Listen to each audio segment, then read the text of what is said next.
In this interaction of our science lecture,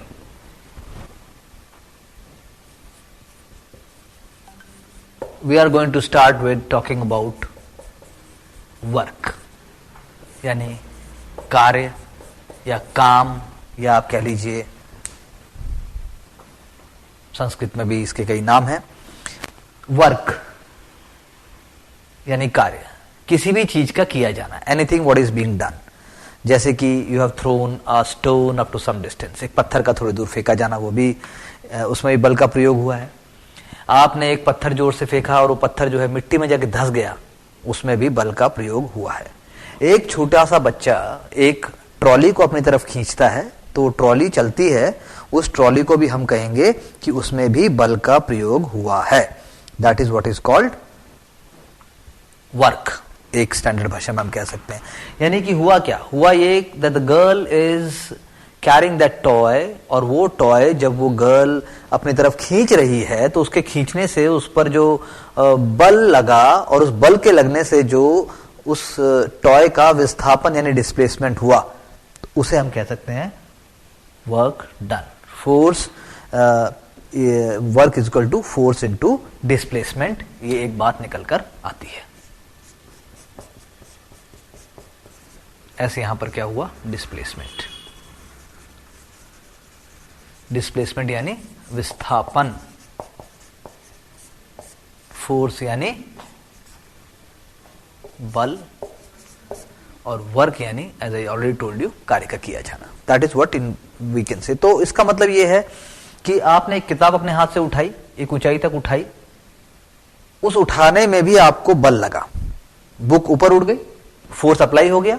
इसका मतलब यह है कि बुक जो है वो नीचे से ऊपर मूव हुई, तो इसको भी वर्क डन कहते हैं. जब हम इस चीज को बहुत ध्यान से देखते हैं, बहुत क्लोज से देखते हैं, तो यानी हमें दो चीजें दिखाई दी कि एक तो फोर्स लगनी चाहिए और एक डिस्प्लेसमेंट होना चाहिए. यानी विस्थापन होना चाहिए, किसी भी चीज का आगे जाना होना चाहिए, पीछे मुड़ना होना चाहिए, हिलना डुलना चाहिए, डिस्प्लेसमेंट होनी चाहिए.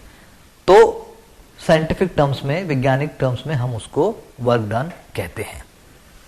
अब क्योंकि वर्क जो है तभी माना जाएगा जब फोर्स उस पर जो एक्ट कर रही है वो उस दिशा में करे जिस दिशा में विस्थापन होगा, तभी उसको वर्क डन कहा जाएगा. अब मैंने दीवार को जोर से धक्का दिया, लेकिन दीवार तो हिली नहीं, दीवार हिली नहीं, यानी कि डिस्प्लेसमेंट इज जीरो. अब उस भाषा से अगर आप देखेंगे तो work is equal to force तो लगी, मेरी फोर्स लगी, मस्कुलर फोर्स लगी, शारीरिक बल लगा, किंतु डिस्प्लेसमेंट ही नहीं हुआ, तो वर्क उस तरीके से जीरो हो जाएगा. जिस प्रकार कुली सामान उठाता है, सामान तो उठा के सर पे रख लिया और लेके चलता रहता है, तो बहुत काम कर रहा है, लेकिन डिस्प्लेसमेंट तो नहीं हो रहा ना सामान का. तो उस अगर एंगल से अगर आप देखेंगे तो वहां पर भी जो है आपको work is equal to force into displacement कहा जाएगा. और जब तक डिस्प्लेसमेंट नहीं होगा तो हमारे लिए वर्क जो है वो नहीं माना जाएगा. इसीलिए वर्क जो है वो अदिश राशि है, यानी कि वो एक स्केलर क्वांटिटी है, उसमें डायरेक्शन का रोल नहीं है. Work is a scalar quantity. That is what we can say. So it's a very important what I should say quantity. It's a very important मात्रा है ये. और वर्क जो है एक बहुत इंपॉर्टेंट कॉन्सेप्ट है.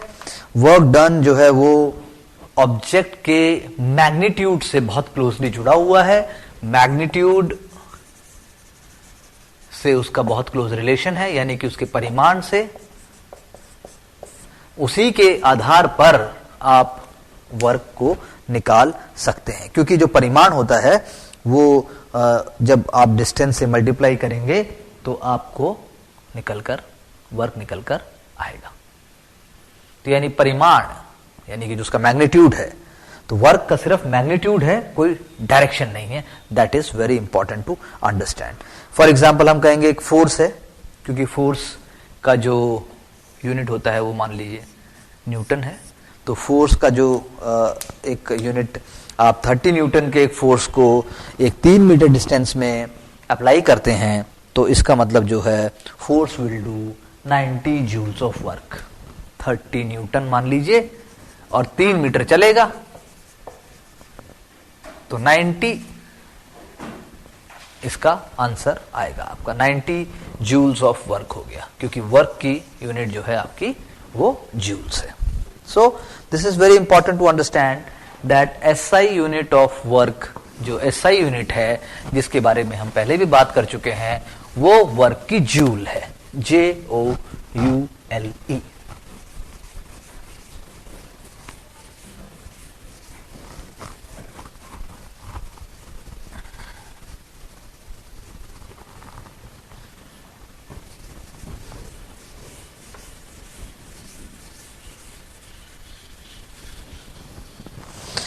So this is very important. We are talking about work here, and the work is related to force into displacement. अब मान लीजिए हम एक और बात करते हैं कि एक टेबल के ऊपर if there is something on the table, for example suppose this is a table and on this table, इस टेबल के ऊपर एक टॉय रखा गया है और टॉय को खींचा जाता है. टॉय को खींचा जाता है तो जिस दिशा में खींचा जाएगा उस दिशा में डिस्प्लेसमेंट होगा, विस्थापन होगा, और उस पर बल लगाया जाएगा, यानी वो डिस्प्लेस होगा. तो ये हुआ यानी positive work, as I told you in the beginning, कि वो मूव हुआ तो पॉजिटिव वर्क हुआ, यानी धनात्मक बल आप इसको कह सकते हैं. किंतु साथ ही साथ आप एक सिचुएशन मानिए जिसमें एक यूनिफॉर्म बल लगाया जाए, एक ही गति से लगाया जाए, किंतु वो जैसे मैंने दीवार का एग्जाम्पल दिया, वो बॉडी बिल्कुल हिले ही नहीं. So, उस दिशा में आप कह सकते हैं there is retarding force which is applied. तो इस रिटार्डिंग फोर्स यानी अवमंदक बल जो उसको ढीला कर रहा है, उस दिशा में हमारा वर्क डन जो है वो नेगेटिव यानी ऋणात्मक हो जाएगा. यानी एक आपका हो गया धनात्मक यानी पॉजिटिव, जिस दिशा में डिस्प्लेसमेंट भी होगा, मूवमेंट भी होगी, और एक हो गया आपका ऋणात्मक, जिस दिशा में कोई परिवर्तन नहीं होगा. वहां पर जो है सिर्फ बल लगा, किंतु बल जो है वो नेगेटिव, क्योंकि आपका जो है वो डिस्टेंस नेगेटिव है, फोर्स नेगेटिव हो गई, इसी वजह से उस पर कोई भी किसी भी प्रकार का परिवर्तन नहीं हुआ, तो वर्क डन आपका नेगेटिव हो गया. सो इसकी हम कह सकते हैं कि फोर्स जो है वो पॉजिटिव भी हो सकती है, फोर्स नेगेटिव भी हो सकती है. और इसी कारण से हमारी अंडरस्टैंडिंग पे डिपेंड करेगा कि किस प्रकार से work is equal to force into displacement का जो बेसिक फॉर्मूला है उसको हम किस प्रकार से प्रयोग में कर रहे हैं. अब हम बात करते हैं एनर्जी. एनर्जी यानी ऊर्जा. बिना ऊर्जा के धरती पर जीवन संभव नहीं है.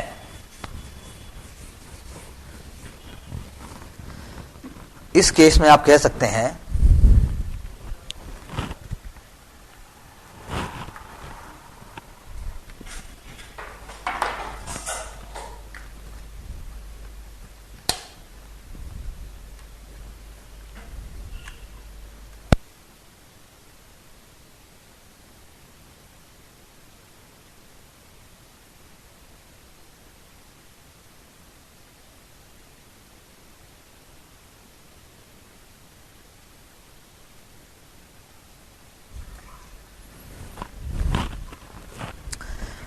कह सकते हैं कि सन यानी सूर्य सबसे बड़ा एग्जाम्पल है किसी भी प्रकार की ऊर्जा का. सूर्य जो है ऊर्जा का सबसे बड़ा स्रोत, सबसे महत्वपूर्ण स्रोत, धरती पर सबसे इंपॉर्टेंट एलिमेंट. ऊर्जा यानी एनर्जी. लेकिन अब आप दूसरा एग्जाम्पल लेते हैं हम एनर्जी को समझने के लिए. एक फास्ट बॉलर ने बहुत तेज बॉल कराई और बॉल से विकेट उड़ गई, यानी कि एनर्जी, देयर इज एनर्जी. दूसरा एग्जांपल हम लेते हैं.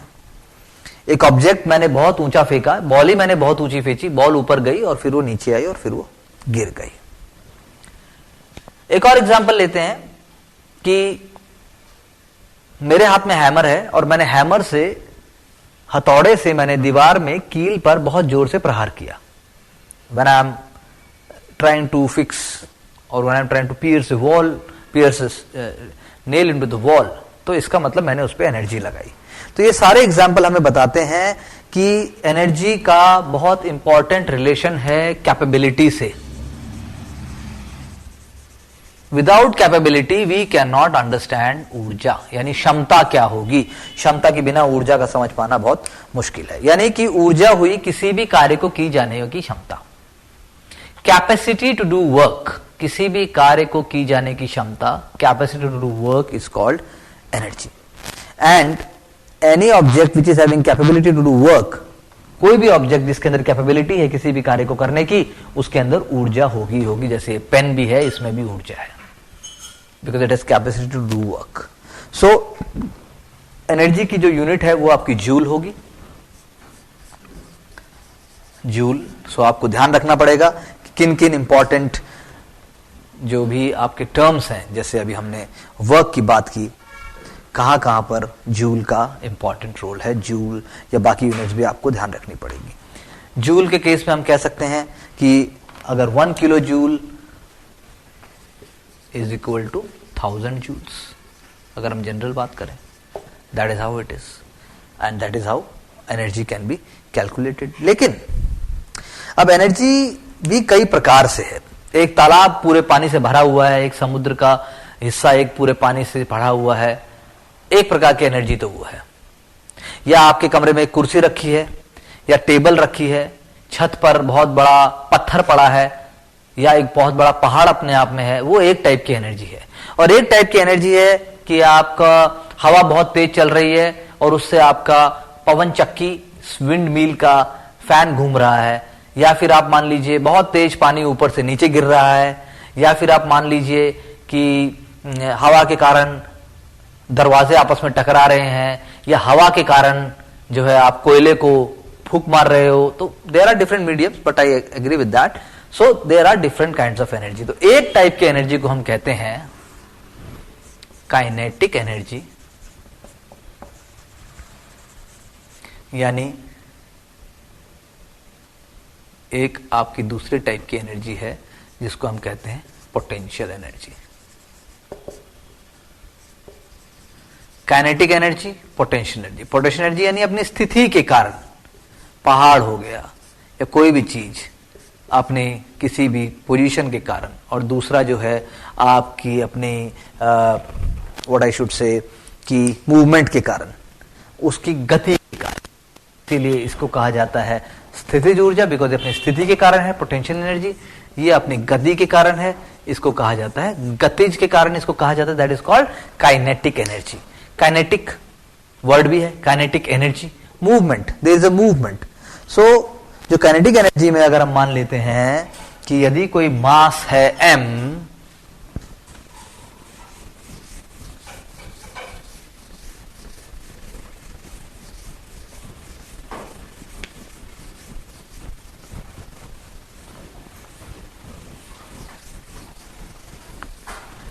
यदि आप एक द्रव्यमान मान लीजिए m,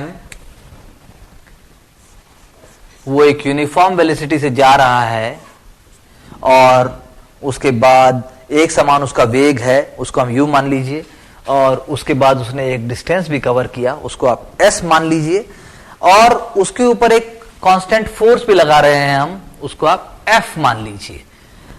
यानी हमने कहा एक द्रव्यमान है, कोई ऑब्जेक्ट है, उसके ऊपर आपने एक समान का वेग लगाया, उस वेग को आपने u नाम दे दिया, उसने एक डिस्टेंस कवर किया, उसको आपने s बोल दिया, और उसके बाद जो है उसके बाद उस पर एक हमने फोर्स लगाई, उस फोर्स को हमने F कहा। तो हम जानते हैं वर्क क्या है। वर्क इज इक्वल टू, आज हमने किया था, फोर्स इनटू डिस्प्लेसमेंट, यानी बल इनटू विस्थापन। साफ साफ की बात है। लेकिन अगर हम बात करें इसके त्वरण निकालने की, क्योंकि जब वो गति मूव करेगी, जब कोई वस्तु किसी की वेग, पहले वेग और अंतिम वेग में जब परिवर्तन होगा, तो उससे एक अलग फार्मूला आएगा, v square minus u square equal to 2as। a आपका त्वरण हो गया, ये आपका डिस्टेंस यानी डिस्प्लेसमेंट यानी आपकी विस्थापन वाला जो हमने बात की थी, ये कितना कवर किया इन्होंने, ये हो गया, और आपका v आपका अंतिम वेग, ये आपका प्रथम। तो अब v square minus u square 2as, यानी अगर मैं s निकालना चाहूं तो s हो जाएगा v square minus u square upon 2a, ये आपका S आ जाएगा। ठीक है जी।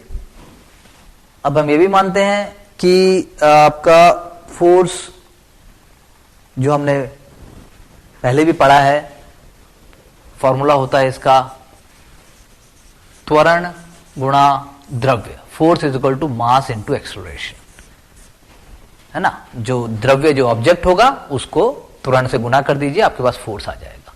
अब हम इसको यहां अप्लाई कर देते हैं, यानी एनर्जी जिसकी हम बात कर रहे थे,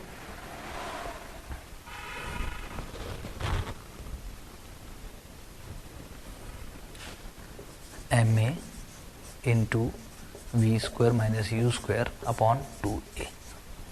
अब क्या हुआ, a से a कैंसिल, मास अगर मैं कांस्टेंट मान लेता हूं और साथ में मैं ये मान लेता हूं कि जो है उसमें परिवर्तन नहीं आएगा, तो ये हो जाएगा kinetic energy is equal to half m v square. भाई ये जब आप यूनिफॉर्म मान लेते हैं तो इनिशियल और फाइनल का concept is gone. Simple words में अगर हम कहें, ये आ गया आपका हाफ एम वी स्क्वायर। इस तरीके से काइनेटिक एनर्जी यानी गतिज ऊर्जा जिसकी हम बात कर रहे थे, उसका निकालने का जो फॉर्मूला है वो डिराइव हो जाता है। तो हमने किया, वही किया हमने, mass into acceleration m a into v square minus u square upon 2a, और उसके बाद हाफ एम वी स्क्वायर हमारा आ गया। ये एक फार्मूला हुआ। इसी तरह से यदि हम स्थितिज ऊर्जा की बात करते हैं तो उसका जुड़ाव हाइट से होता है। क्यों? क्योंकि मास तो है ही, लेकिन मास है, मास के ऊपर ग्रेविटी का रोल भी है, गुरुत्वाकर्षण बल भी है। यानी मास भी हो गया, गुरुत्वाकर्षण बल भी हो गया, और हाइट, उसका लेना देना हाइट से है। जब आपको उसकी एनर्जी कैलकुलेट करनी है तो पोटेंशियल एनर्जी, स्थितिज ऊर्जा में हाइट का बहुत इंपॉर्टेंट रोल है। लेकिन ये डायरेक्ट डिस्टेंस, डायरेक्ट हाइट का काउंट होगा, ये नहीं कि अब आप ऐसे ऐसे ऐसे काउंट करते तब भी बात वही होगी, दोनों बातों में कोई फर्क नहीं होगा। तो इसका मतलब ये आ जाएगा आपका m into g into h, ये आ गया आपका potential energy. So half m v square is equal to गतिज ऊर्जा यानी कि काइनेटिक एनर्जी, और उसके बाद आपका जो है mgh is equal to potential energy. यानी potential energy is because of the position, स्थिति के कारण है, और उसके बाद उसकी कॉन्फ़िगरेशन के कारण है, यानी उसका विन्यास क्या है, और उस पर गुरुत्वाकर्षण बल भी लगता है, इसीलिए उसको ग्रेविटेशनल पोटेंशियल एनर्जी भी कहते हैं।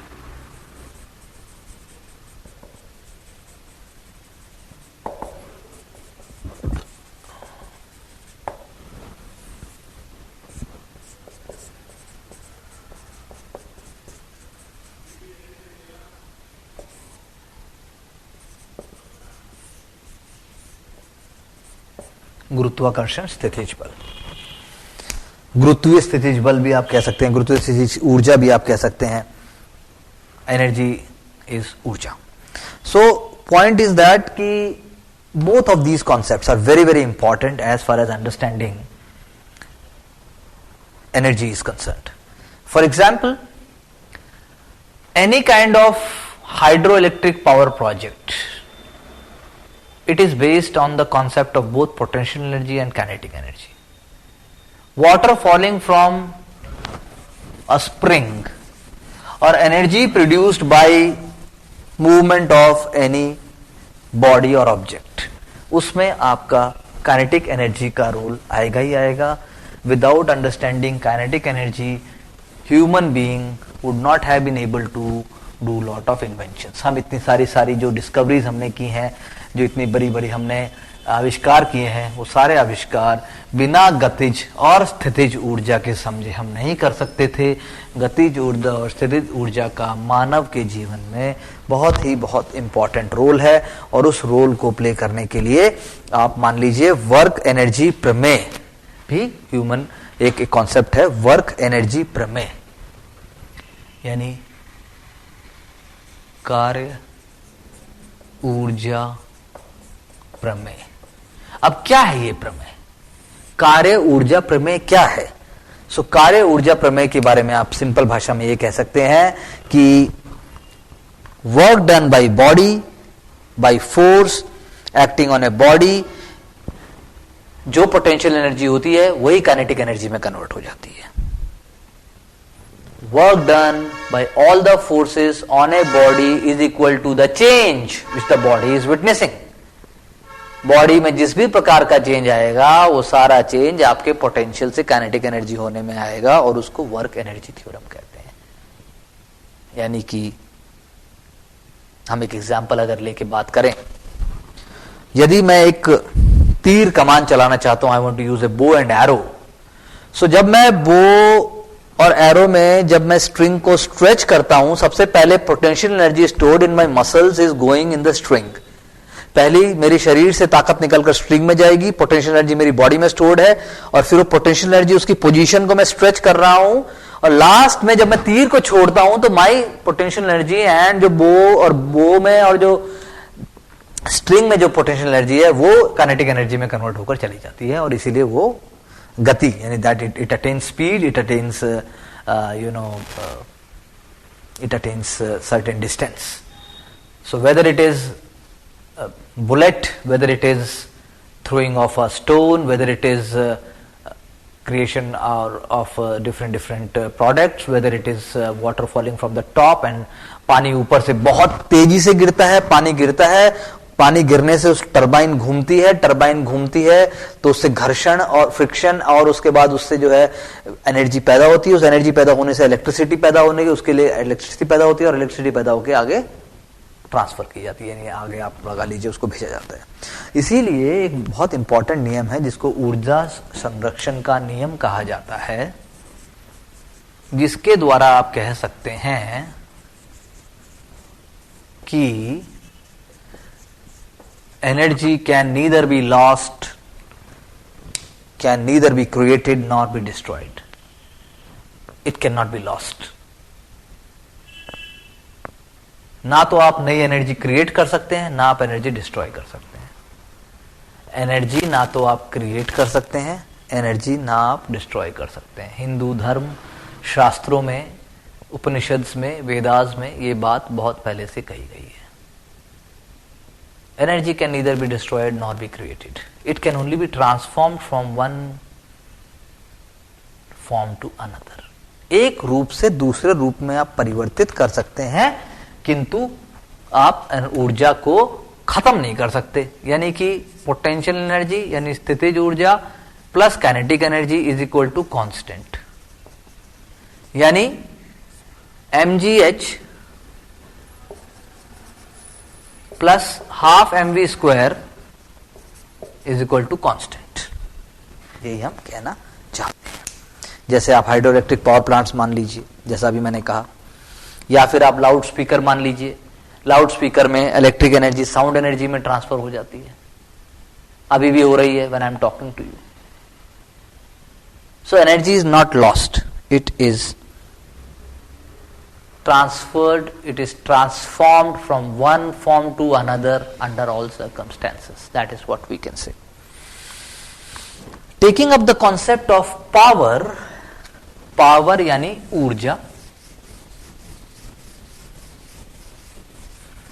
ऊर्जा या शक्ति. पावर माने शक्ति, पावर.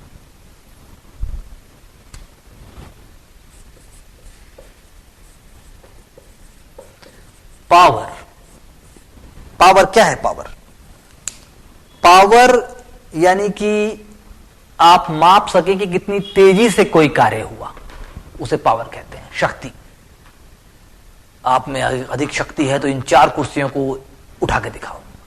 आप में अधिक शक्ति है तो इस बाल्टी को आप उठाकर दिखाओ. आप में अधिक शक्ति है तो आप किसी को धक्का देकर दिखाओ. यानी point is that power measures the speed of work done. यानी वर्क डन अगर माने बाल्टी उठाना है तो कितनी स्पीड से आप उठा पाए, नहीं उठा पाए, गिर गए, लड़खड़ा गए, आराम से उठा ली, वो बताएगी आपकी power. Scientifically power is measure of what speed work have been done. यानी कि किसी भी कार्य को करने की दर, rate of doing work, rate of doing work, कार्य करने की दर को हम पावर कहते हैं। कोई कार्य नहीं हो पाएगा, कोई कार्य हो पाएगा, और उसमें नेचुरली जब आप कार्य कर रहे हैं, इवन जब मैं तीर चला रहा हूं तो मेरी मस्कुलर एनर्जी, मेरी पोटेंशियल एनर्जी काइनेटिक एनर्जी में ट्रांसफॉर्म हो रही है, मेरी स्थिति ऊर्जा गतिज ऊर्जा में परिवर्तित हो रही है, तो वो भी कार्य है। लेकिन मैं ठीक से कर पाता हूं तो कैसे पता लगेगा?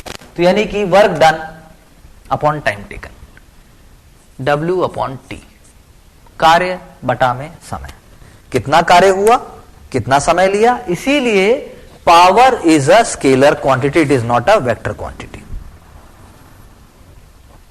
Power is a scalar quantity, अदिश राशि है, अदिश राशि, इसकी कोई दिशा नहीं है। तो अब हम बात करें कि इसमें पावर कैसे मापी जाती है। 1 what, 1 what is the standard agent. आप कह सकते हैं पावर का, किसी भी एजेंट की, किसी भी वस्तु की पावर निकालने के लिए वॉट का प्रयोग किया जाता है। यानी कि 1 जूल पर सेकंड पे जो कार्य किया गया उसको आप वॉट में परिवर्तित कर सकते हैं। 1 जूल पर सेकंड, 1 जूल पर सेकंड, पर सेकंड, टाइम सेकंड में आ गया, वर्क आपका जूल था ही, इसीलिए हमने W अपॉन टी कहा, इसीलिए हमने कहा 1 वॉट, 1 जूल पर सेकंड। यानी कि अगर आप बात करें 1 किलोवाट तो नेचुरली वो बन जाएगा आपका 1000 वॉट्स। लेकिन in case of electricity units एक और टर्म भी होता है जिसको हम जनरली घर में भी आप कहते हैं कितनी यूनिट बिजली आपने कंज्यूम की, तो KWH, kilowatt hour, KWH kilowatt hour, यानी कि 1 kilowatt into 1 hour. 1 kilowatt is equal to 1000 joules into 3600 seconds. जब आप इसको करेंगे तो जब आप 1000 वॉट को 1000 what, not joule I should से, 1000 वॉट को जब आप उससे मल्टीप्लाई करेंगे तो आपका आ जाएगा ये 3.6 इंटू 10 रेज टू पावर 6, क्योंकि मैंने यहां पॉइंट लगा दिया, डेसिमल सिस्टम आ गया, तो इसीलिए out of 5 there will be 1 more zero over here, that is why 3.6 into 10 raised to power 6 joules आपका आ जाएगा. That is what we can say.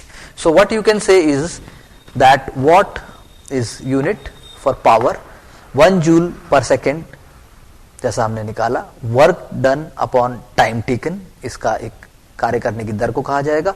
Kilowatt hour आपकी यूनिट है जो आपका बिजली खपने की जो क्षमता है, कितने यूनिट आपने बिजली यूज की. इसीलिए बड़ी बड़ी इंडस्ट्रीज और बड़े बड़े उसमें किलोवाट आवर की यूनिट को यूज किया जाता है. किलोवाट आवर को हमने निकालने की कोशिश की तो आया आपका 1 kilowatt hour equal to 3.6 into 10 raised to power 6 joules. इतनी यूनिट आपने कंज्यूम कर ली. अगर मान लो हम कहीं दिल्ली में 200 यूनिट फ्री हैं, बॉम्बे में 100 यूनिट ऐसे हैं, तो आप इंटू 200 कर दोगे तो आपका टोटल जूल्स निकल के आ जाएगा कि इतनी जूल्स ऑफ एनर्जी आपको फ्री मिल रही है. That is what we can say. So power में एक और कॉन्सेप्ट भी होता है, हॉर्स पावर. अब हॉर्स पावर क्योंकि पहले था, तो horse power is equal to 746 watt. Watt is the unit for power, joule per second. That is what we can say. 1 kilowatt is equal to 1000 watt into 3600 seconds. 60 into 60 minutes. अगर हम और simple तरीके से कहें,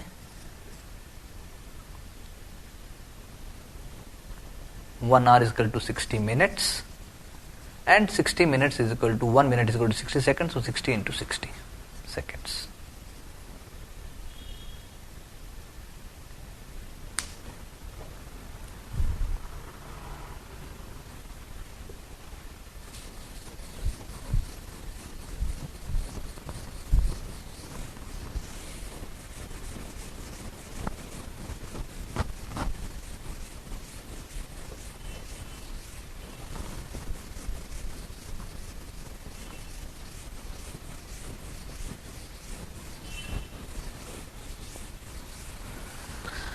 अब हम आते हैं basic understanding of what is द्रव यानी मैटर। हमारे चारों तरफ है, हमारे चारों तरफ मैटर है, पदार्थ है। किसी भी पदार्थ, मैटर इज ए सब्सटेंस, कोई भी पदार्थ मैटर कहलाता है। मैटर, स्पेस अराउंड अस, हमारे आसपास जो भी है सब मैटर है। जो भी रिक्त स्थान है, जो भी स्पेस है, सबको मैटर कवर कर लेता है। मैटर की डेफिनेशन की जब हम बात करते हैं तो वही जैसे मैंने आपसे कहा, सबसे पहली बात तो सब्सटेंस है, पदार्थ है, और साथ साथ में ये हमारे आसपास का स्पेस ले लेता है, यानी कि इसको रिक्त स्थान में चारों तरफ भर जाता है। और फिर उसके बाद सबसे बड़ी बात यह है कि इसका अपना एक द्रव्यमान होता है, इसका एक अपना मास है, और परसेप्टेबल बाय सेंसेस, यानी आप महसूस कर सकते हैं। ये जैसे आप ये है जो ये भी मैटर है। बहुत अच्छी महक आई, हलवा बन रहा है, अगरबत्ती जल रही है, या गंदी नाली की बदबू आ रही है, ये सब भी मैटर है। और पानी की एक बाल्टी अगर आप उठाने जाते हैं तो वो भी मैटर है। तो कोई भी क्वांटिटी, कोई भी मतलब एंटिटी, कोई भी सब्सटेंस जब रेस्ट में पोजीशन में होता है, जब वो स्थितिज पोजीशन में होता है, जब वो आराम यानी जड़ित्व की स्थिति में होता है, इनर्शिया में होता है, तब वो मैटर सारी प्रॉपर्टी शो करता है। और सभी मैटर में मास होता है। जब वो रेस्ट पोजीशन में तो जड़त्व यानी इनर्शिया को शो कर रहा है। वो इनर्शिया के सिद्धांत में वही Newton first law of motion, अगर वो जड़ में है तो जड़ में रहेगा, यदि वो वेग में है तो वेग में रहेगा, अनटिल अनलेस उसके ऊपर कोई बाहरी बल ना लगाया जाए। और इस पर गुरुत्वाकर्षण बल का असर होता है। गुरुत्वाकर्षण बल का उस पर हमेशा एक कांस्टेंट फैक्टर रहेगा। यह डिपेंड करता है कि उस पर कितना उसका असर है। यदि बहुत अधिक है तो या नेचुरली उस पर बहुत ज्यादा फर्क आएगा, और नहीं है तो फिर उस चीज को हम उपेक्षित कर सकते हैं। यानी हम उसको कह सकते हैं कि it's okay, we don't bother about it. यानी कि हम क्या कह सकते हैं, हम तीन बातें बोली। हमारे बीच में जो भी रिक्त स्थान है उसमें मैटर आएगा। Matter surrounds all that what is near to us. एक तो ये आ जाएगा। दूसरा हम आ जाएगा कि मैटर जो है वो कंटिन्यूअस होता है, निरंतर गतिशील होता है। मैटर जो है आपका निरंतर एक स्थान से दूसरे स्थान पर मूव करता है, वो भी मैटर के पॉइंट में आएगा। साथ साथ में हम कहेंगे कि मैटर जो है वो पार्टिकल्स, जो उसके अंदर जो कण है, वो अपनी ओर आकर्षित करते हैं।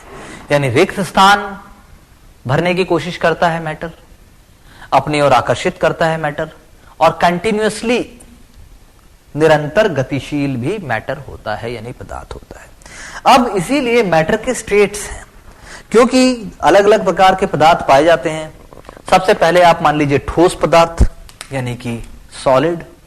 अब सॉलिड में जो पार्टिकल्स हैं, जो भी कण हैं, उनके अंदर एक निश्चित आकार होता है, उनका एक निश्चित स्पेस होता है, उनकी बाउंड्रीज और सीमाएं बिल्कुल स्पष्ट होती हैं। जैसे कि इस पेन की सीमाएं बिल्कुल स्पष्ट हैं, इसका आकार बिल्कुल स्पष्ट है, और उनके अंदर कंप्रेस करने की क्षमता, यानी कि उसकी जो स्पंडितिया है, यानी जो उसकी दबाने की क्षमता है, उसकी जो संपीड्यता की क्षमता है, वो बिल्कुल थोड़ी होगी। ये आप सॉलिड के बारे में कह सकते हैं। सॉलिड की टेंडेंसी होगी कि वो अपने शेप को वैसा का वैसा बरकरार रखेगा। यानी हमने क्या कहा कि इसकी जो आयतन है इसका वैसा रहेगा, बराबर रहेगा। ये अपने आप को कंप्रेस यानी कि अपने आप को दबाने या अपने आप को अपनी फॉर्म को चेंज करने का मौका नहीं देगा। इस पर आप जोर लगाएंगे तो ये टूट जाएगा, तो नेचुरली फिर तो बात और है। किंतु हमारा कहने का मतलब ये कि क्या ऐसा पॉसिबल है कि ये अपनी शेप को चेंज कर ले? तो शेप को पूरी तरह से चेंज नहीं करेगा, तो इसीलिए अपनी शेप में ये दृढ़ है। किंतु स्पॉन्ज को आप ले लीजिए, तो स्पॉन्ज भी सॉलिड में ही आएगा, लेकिन स्पॉन्ज जब आप दबाएंगे तो वो दबेगा, क्योंकि पार्टिकल्स अलाउ करेंगे, फोर्स अलाउ करेगी, और साथ में वो दब कर वापस उसी शेप में आ जाएगा। तो आप उसको भी मैटर यानी सॉलिड के फॉर्म में मान सकते हैं। जैसे आइस हो गई, वुड हो गई, स्टील हो गया, आयरन हो गया, लोहा हो गया, प्लास्टिक हो गया। प्लास्टिक में लेकिन बहुत तरह के प्लास्टिक हैं। अब कपड़ा है, कपड़े में तो मुलायम होते हैं, रेशे मुड़ता है, कपड़ा अपने हिसाब से मुड़ जाता है। जूते का लेदर हो गया, तो अलग अलग उसमें भी प्रकार है, उसकी लिमिट्स हैं कि कौन कितना मुड़ेगा, कितना वो सहनशीलता कितनी है, इसके हिसाब से सॉलिड को देखा जाएगा। तो एक जनरल भाषा में हम ये कह सकते हैं। इसी तरह से जब हम बात करते हैं लिक्विड यानी द्रव की,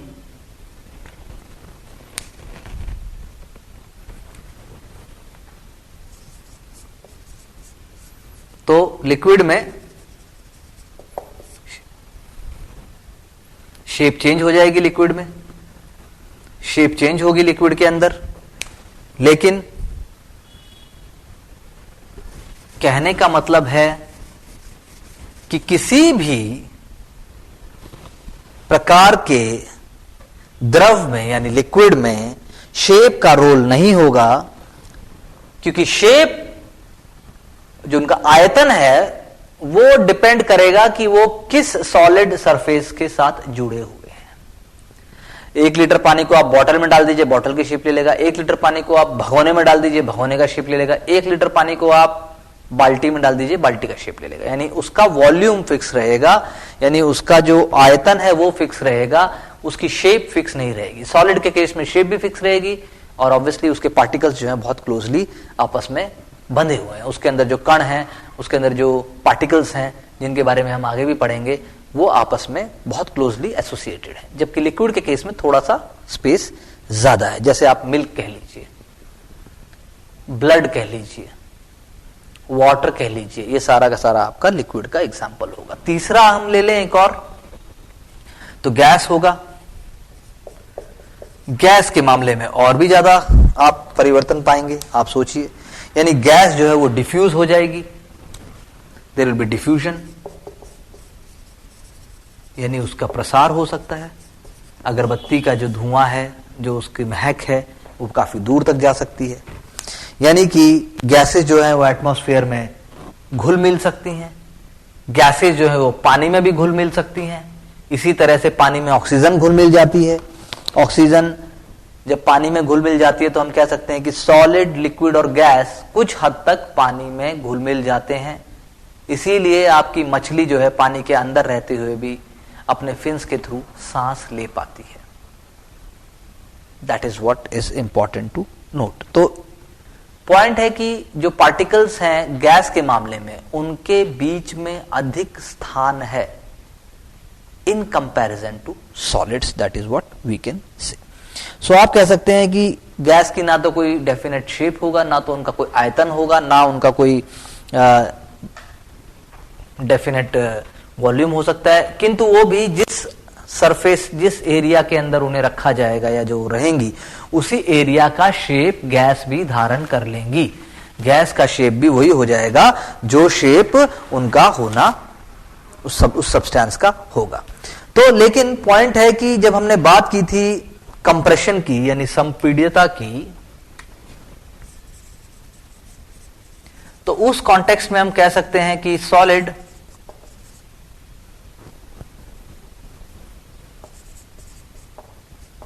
are less compressible than liquid and liquid are less than gas, यानी gases are the most compressible। क्यों? एग्जाम्पल है हमारे सामने, LPG liquid petroleum gas, CNG compressed natural gas, नाम ही कंप्रेस्ड नेचुरल गैस है। यानी गैस अपने वॉल्यूम को काफी हद तक जब हम उसे कंप्रेस कर सकते हैं ताकि हमारे रोजमर्रा की जिंदगी में उसका उपयोग लाया जा सके, then you can say that gases can be compressed, their volume can be more and more suppressed into it। but as we discussed that kitchen में क्या बन रहा है, तो आपको यहीं से महक से पता लग जाता है किचन में ये बन रहा है। तो that is also an important element of gases. As we said in the beginning, matter है, और मैटर में आपके 3 स्टेट जैसा हमने बताया, solid, liquid and gas. Solid के केस में पार्टिकल्स बहुत टाइटली अलाइन होंगे, लिक्विड के केस में थोड़ा सा कम होंगे, और गैसेस के केस में थोड़ा और कम, मतलब कि अलाइनमेंट धीरे धीरे बढ़ता चला जाएगा, गैप बढ़ता चला जाएगा, उनके बीच में मूवमेंट पार्टिकल्स की तेज और ज्यादा हो सकती है। अब एक चौथा स्टेट भी होता है जिसको हम कहते हैं प्लाज्मा। अब क्या है ये plasma? Plasma 4th state of matter है। 4th स्टेट ऑफ मैटर, ना इसको सॉलिड में रखा जा सकता है, ना लिक्विड में, ना गैस में, आप इसको तीनों में से किसी में नहीं रख सकते, और plasma is an important concept. अब तो प्लाज्मा टीवी भी आ गए हैं। सो प्लाज्मा में होता क्या है? आप कह सकते हैं सिंपल शब्दों में कि suppose there is neon bulb, या फिर आप एग्जाम्पल आपने लिया होगा, बाजार से आप लेके आए होंगे फ्लोरोसेंट ट्यूब। फ्लोरोसेंट ट्यूब भी आपने सुना होगा, आप लेके आए होंगे। स्ट्रीट लाइट भी होती है फ्लोरोसेंट की। फ्लोरोसेंट ट्यूब अगर आप लेके आए हैं,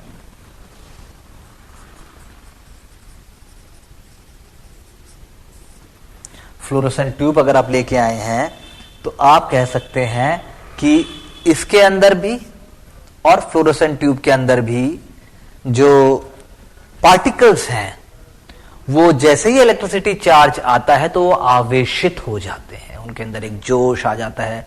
particles start moving, they start getting excited and charged, and because of that excitement and charge the colour of the tube light and neon bulb, it depends on what colour is there, और उससे फिर रोशनी बढ़ जाती है, और रोशनी बढ़ने से आप कह सकते हैं उसका प्रयोग हो पाता है।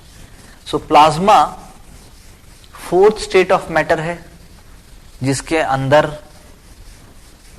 फ्लोरोसेंट ट्यूब, नियॉन बल्ब का एग्जाम्पल देकर हमने समझने की कोशिश की कि आखिर उसका प्रयोग कैसे होता है। आप कह सकते हैं सूर्य और चंद्रमा और तारों में भी जो है, जिसकी भी अपनी रोशनी होगी, चंद्रमा की तो अपनी नहीं है, तो सूर्य हुआ ऑटोमेटिकली, तो सूर्य और तारों में भी जो चमक होती है वो प्लाज्मा के कारण होती है। यानी कि इलेक्ट्रिसिटी चार्ज गया, उससे टेम्परेचर राइज हुआ और उसकी वजह से एक्साइटमेंट हुई पार्टिकल्स में। सिमिलरली सूर्य और तारों में भी हाई टेम्परेचर के कारण प्लाज्मा ही है जो रोशनी देता है। तो ऐसा आप कह सकते हैं। तो हमने पढ़ा कि मैटर के डिफरेंट स्टेट्स, क्योंकि मैटर के जो स्टेट्स हैं वो इस बात से बहुत नजदीकी से जुड़े हुए हैं कि जब किसी वस्तु पर बल लगाया जाएगा तो उसकी लंबाई, उसकी चौड़ाई, उसकी आकृति पर कुछ फर्क पड़ेगा या नहीं पड़ेगा। आप आटा गूंथते हैं, आप क्ले से मॉडलिंग बनाते हैं, प्लास्टर ऑफ पेरिस अगर गीला है तो आप कुछ भी कर लीजिए उससे, परंतु सिरेमिक का जो कप है जो आपके घर में रखा है उसको आप शेप चेंज करके दिखाइए, वो तो आप हाथ से छोड़ दीजिए, नीचे गिरेगा, टूट जाएगा। तो यानी कि प्रॉपर्टीज हैं, द्रव्य के कुछ गुण हैं, इसीलिए कौन सा मैटर, कौन सा द्रव्य कितना इलास्टिक, यानी उसके अंदर कितनी प्रत्यास्थता है,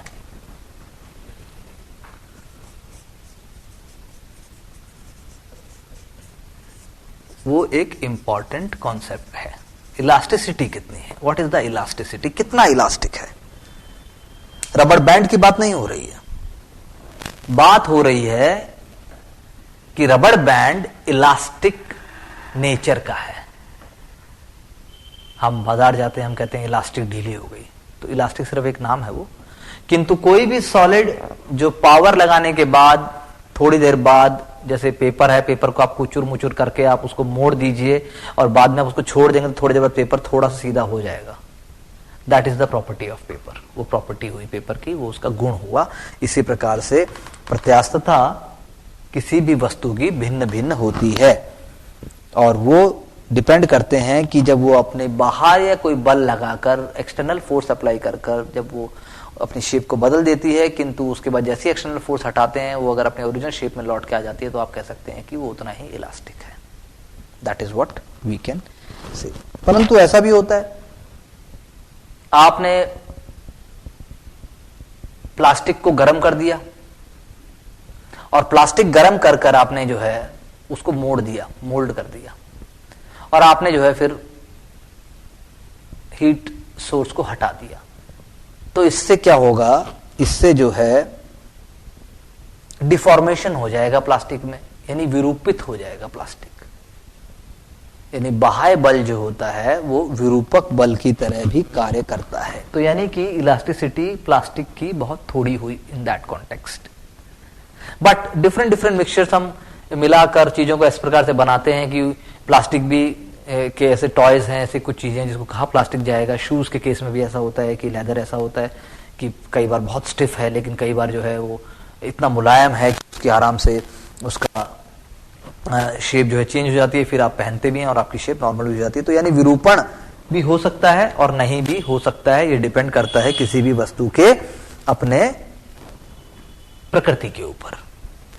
तो जितनी लिमिट तक आप उसको मोड़ तोड़ दें और वो वापस लौट के आ जाए, उसको प्रत्यास्थता सीमा कहते हैं, यानी इलास्टिसिटी लिमिट कहा जाता है उसको पार करने का अर्थ होगा कि वो वस्तु या तो टूट जाएगी, वो वस्तु का गुण भिन्न हो जाएगा, वो वस्तु जो है अपने ओरिजिनल शेप में वापस नहीं आएगी। इसीलिए भिन्न भिन्न पदार्थों का प्रत्यास्थता सीमा का जो आंकलन है वो भिन्न भिन्न ही होगा।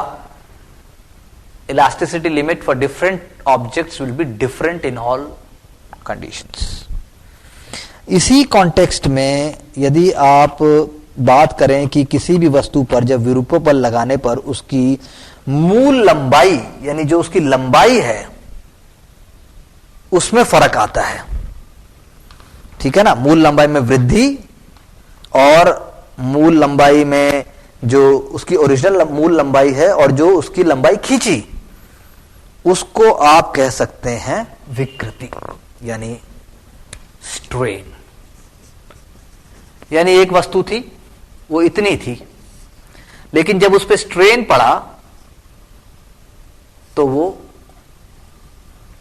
इतनी खींच गई, इतनी थी, इतनी से खींची, लेकिन एक्चुअल में वो इतना ही है। स्ट्रेन पड़ा, जब तक स्ट्रेन है that is like this and then it comes back to the normal place. तो ये आप कह सकते हैं that is what is called विरूपक बल, यानी आप कह सकते हैं विकृति।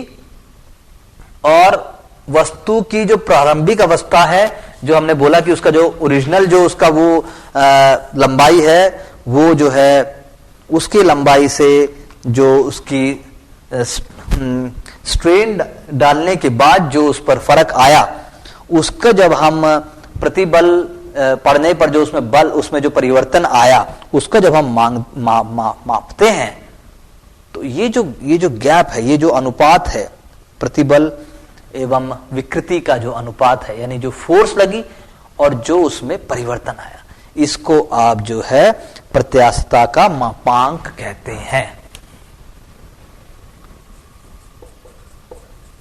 क्योंकि बहुत इंपॉर्टेंट है ये। अगर आपको पता है कि कितना स्ट्रेन पड़ने पर ऑब्जेक्ट कितना रिएक्ट करेगा, प्रत्यास्थता का मापांक यह बताता है कि वस्तु पर कितना जोर पड़ना चाहिए। यानी बड़े से बड़े इंफ्रास्ट्रक्चर प्रोजेक्ट से लेकर आपके हर सॉलिड ऑब्जेक्ट्स के ऊपर प्रत्यास्थता मापांक, यानी कि आप कह लीजिए जिसको हम यंग मॉडुलस ऑफ इलास्टिसिटी कहते हैं, यह नियम लागू होता है।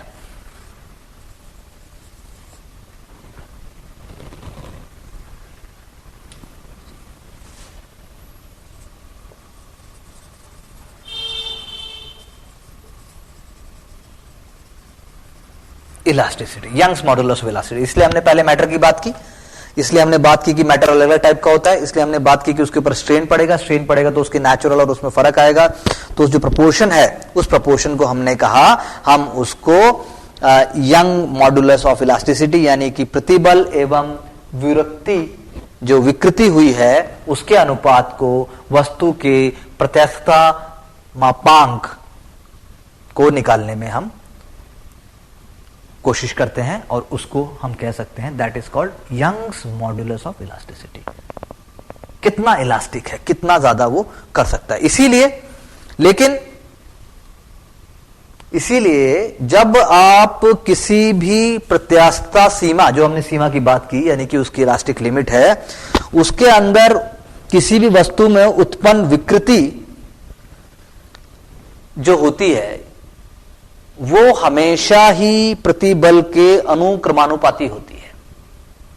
यानी कि जो भी उसमें परिवर्तन आएगा, जो भी उसमें विकृति होगी, उसमें विकृति हुई और जो विकृति हुई उस पर जितना बल लगाया जाए, तो बल जो है उसका अनुक्रमानुपाती होगा। यानी कि जो भी डिफॉर्मिटी या जो भी उस पर आप शेप में चेंज देख रहे हैं, वो उसके बल के, उसके फोर्स के प्रोपोर्शन ही होगा। ये हमने पहली बात की कि energy can not be created not destroyed. तो एनर्जी यानी जो बल, जो फोर्स लग रहा है, जो फोर्स मैंने लगाया, जो मैंने अप्लाई किया, वो फोर्स जो है उसको स्ट्रेन, उसको स्ट्रेस में कन्वर्ट करने के लिए जो भी उसके ऊपर फोकस आया, उस फोकस के कारण जो भी चेंज आया वो उसके प्रोपोर्शन होगा, ये हम कह रहे हैं। यानी कि प्रतिबल बटा में विकृति।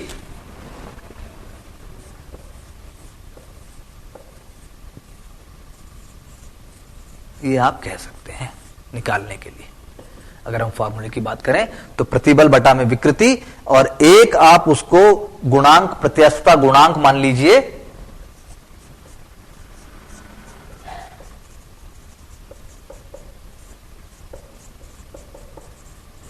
उससे आप निकाल लेते हैं, क्योंकि वो जो है आपको E यानी कि ये आपका, जैसे हमने पहले कहा था इलास्टिसिटी के लिए हम एक वर्ड यूज कर लेते हैं, सो मॉड्यूलस ऑफ इलास्टिसिटी आप उसको कह सकते हैं। यानी कि जो भी बल लगेगा, जो भी उसमें विकृति होगी प्रत्यास्थता सीमा के अंदर, वो आपके बल के अनुक्रमानुपाती होगी, यानी उसके डायरेक्टली प्रोपोर्शनल होगी। जितना बल उतना चेंज। इसको हम कहते हैं हुक्स लॉ, हुक का नियम।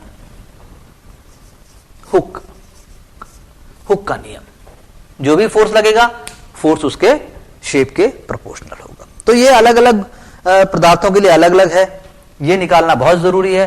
चाहे फिर आपका पुल बन रहा हो, चाहे फिर आपकी बिल्डिंग बन रही हो, चाहे फिर आपके रॉकेट हो, चाहे फिर आपका रॉकेट के और इवन आपके साइंटिफिक हो, चाहे फिर आपके डिफेंस इक्विपमेंट्स हो, हर जगह हर कंडीशन में यंग मॉडुलस जो है आपका काम आएगा। और ये जो है आपके हर प्रकार के उसमें मदद करता है, बॉडी के अंडरस्टैंडिंग में मदद करता है कि किस प्रकार से बॉडी रिएक्ट करेगी, बॉडी कंप्लीटली सॉलिड है, कंप्लीटली चेंजेबल है। तो आप लगा लीजिए जो भी प्रतिबल और जो भी विकृति यानी कि स्ट्रेस और स्ट्रेन का जो कॉन्सेप्ट है वो इंफ्रास्ट्रक्चर प्रोजेक्ट्स के लिए बहुत ही ज्यादा इंपॉर्टेंट है। इंफ्रास्ट्रक्चर प्रोजेक्ट्स, सॉलिड जो आपकी ऑब्जेक्ट्स हैं, आपके as I told you number of equipments हैं, तो आप कह सकते हैं कि स्ट्रेस जो है वो मेजर किया जाता है न्यूटन पर मीटर स्क्वायर में, इसीलिए स्ट्रेस की यूनिट भी पास्कल होती है। पास्कल प्रेशर की जो यूनिट होती है वही जो है आपके स्ट्रेस की यूनिट है, यानी कि प्रतिबल की यूनिट भी यहां पर वही है जो आपके प्रेशर की यूनिट होती है। That is what we can say. So प्रतिबल का परिमाण क्या निकला? प्रतिबल का परिमाण वही फोर्स अपॉन एरिया। कितनी फोर्स कितने एरिया में, उससे आप निकालेंगे।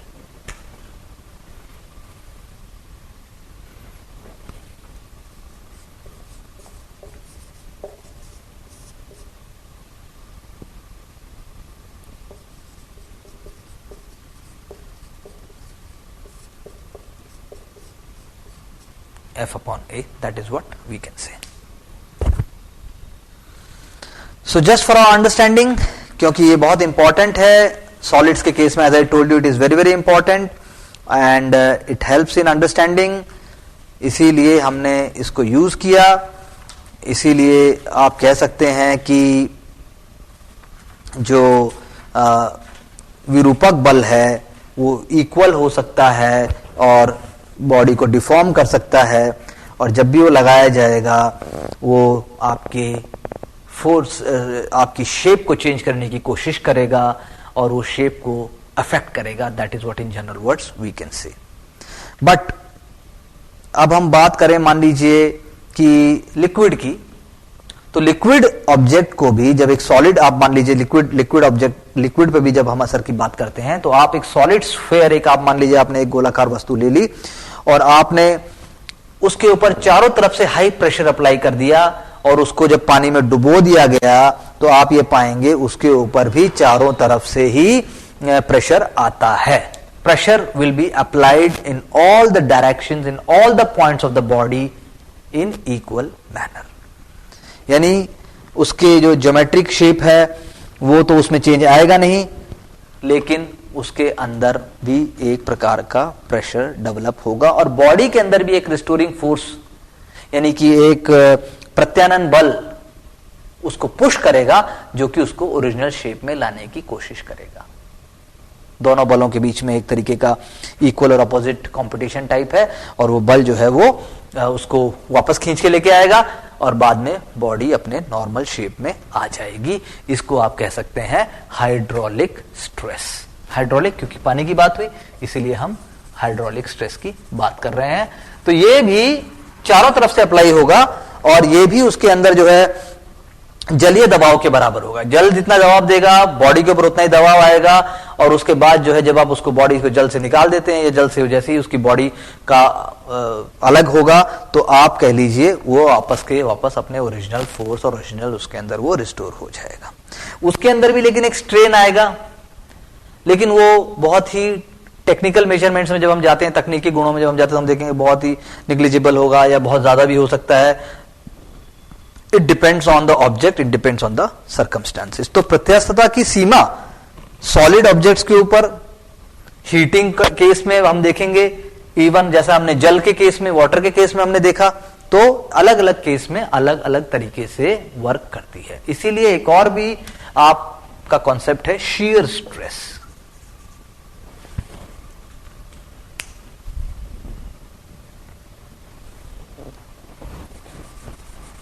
तो शीयर स्ट्रेस में भी वो डायरेक्ट स्ट्रेस अप्लाई नहीं हो रहा है, it is not a normal stress. आप लेकिन एग्जाम्पल के तौर पे समझ सकते हैं कि शीयर स्ट्रेस का एग्जाम्पल यदि हम लें तो क्या एग्जाम्पल है। मैं बोर्ड पर लिख रहा हूं तो बोर्ड पर लिख भी इसलिए पा रहा हूं क्योंकि चौक का स्ट्रेस उसके ऊपर जा रहा है। चौक को मैं लिख रहा हूं बोर्ड के ऊपर, इसलिए हम खड़े हैं, हम चल पाते हैं, हम रनिंग कर पाते हैं, क्योंकि उसके ऊपर भी शीयर स्ट्रेस है। शीयर स्ट्रेस, आप स्ट्रेस दे रहे हैं। रोटी आप बना रहे हैं, आप सब्जी बना रहे हैं, आप सब्जी काट रहे हैं, basically that is a very good example. आप सब्जी जो काटते हैं वो भी शीयर स्ट्रेस का एग्जांपल है। रोटी जो बनाई जाती है, बेली जाती है, वो भी शीयर स्ट्रेस का एग्जांपल है। तो शीयर स्ट्रेस आप को हमारे जीवन के ऑलमोस्ट ऑल एक्टिविटीज में दिख जाएगा। मैंने जैसा कहा कि चलने से लेकर और सब्जी काटने से लेकर, बोर्ड पर चौक लिखने से लेकर और जंप से लेकर, गिटार बजाने से लेकर, हर जगह आपको शीयर स्ट्रेस का एग्जाम्पल मिल जाएगा। तो आप ये मान लीजिए कि जो ये एग्जाम्पल्स हैं जो हमने पढ़ा अभी, हुक्स लॉ या फिर हमने जो उसकी बात की, ये हमें हेल्प करते हैं हमारे आधुनिक जीवन में तरह तरह की गतिविधियों एवं तरह तरह की वस्तुओं को प्रयोग में लाने के। बिल्डिंग से लेकर, ट्रांसपोर्ट से लेकर, इंफ्रास्ट्रक्चर से लेकर, डिजाइन से लेकर, everywhere these mechanisms are used in everyday manner. इसमें एक और भी आपका एग्जाम्पल है प्यासो अनुपात, that is Poisson's law. Simple भाषा में यदि कहा जाए तो प्यासो अनुपात का प्रयोग जो है किसी भी वस्तु की लॉन्जिविटी को चेक करने के लिए किया जाता है।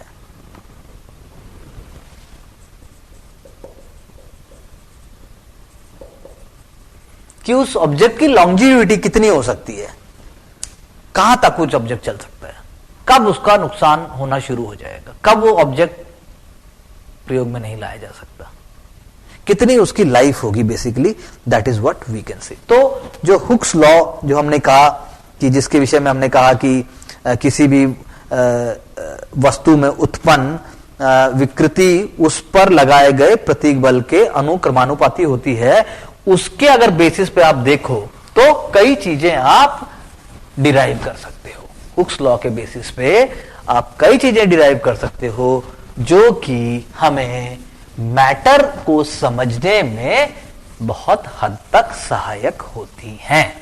जैसे कोई मेटल आप चम्मच से बजाओ तो बहुत मधुर ध्वनि पैदा करते हैं। ओके, वो तो टेंसाइल की बात हुई।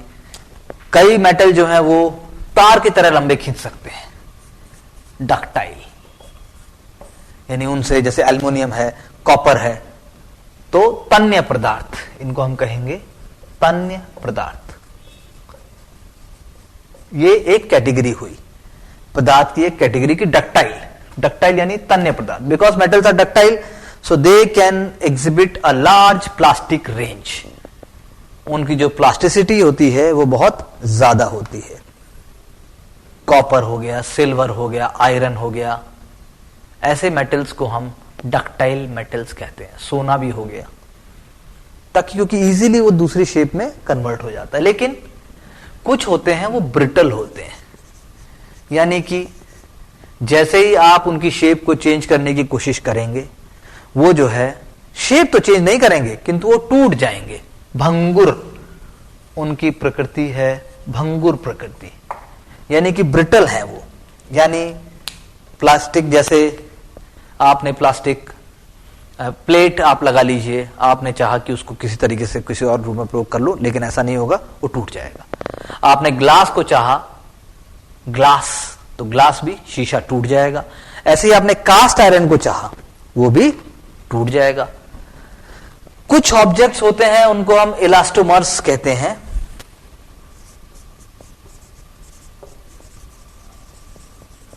अब इलास्टोमर्स यानी प्रत्यस्थालक आप कह सकते हैं इसको।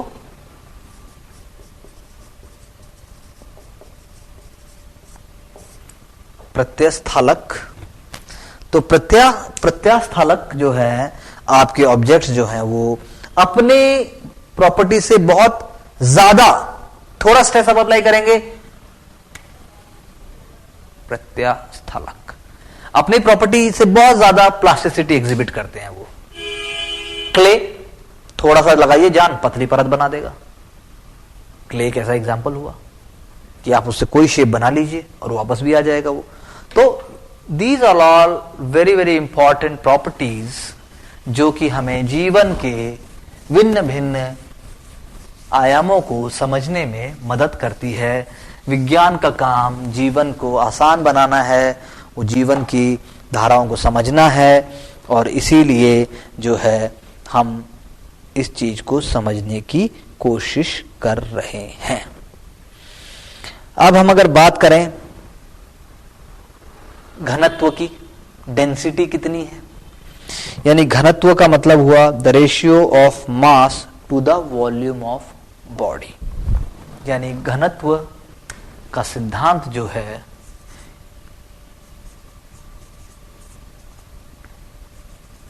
मास अपॉन वॉल्यूम, ये आपका घनत्व हुआ। यानी कि कोई वस्तु का वजन कितना है और वो जो है आपका कितने एरिया में उसकी वॉल्यूम में कितना है, यानी कि mass defined as a mass of a unit volume. एक मास यूनिट वॉल्यूम यानी आप कह सकते हैं। इसकी जो समझने की जो परिभाषा है वो जुड़ी हुई है कि वजन यानी आप केजी में मान लीजिए, और क्योंकि वॉल्यूम है तो क्यूब में होगा, तो kg per metre cube, kg per metre cube.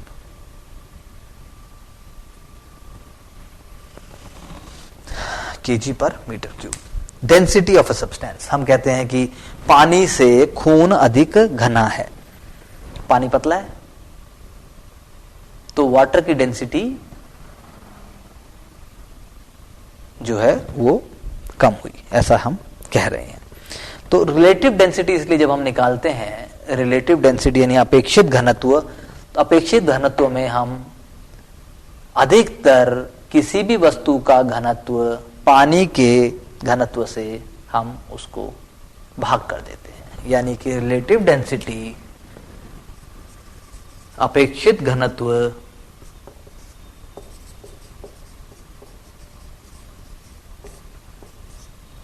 Is equal to उस वस्तु का घनत्व बटा में पानी का घनत्व, डेंसिटी ऑफ वाटर,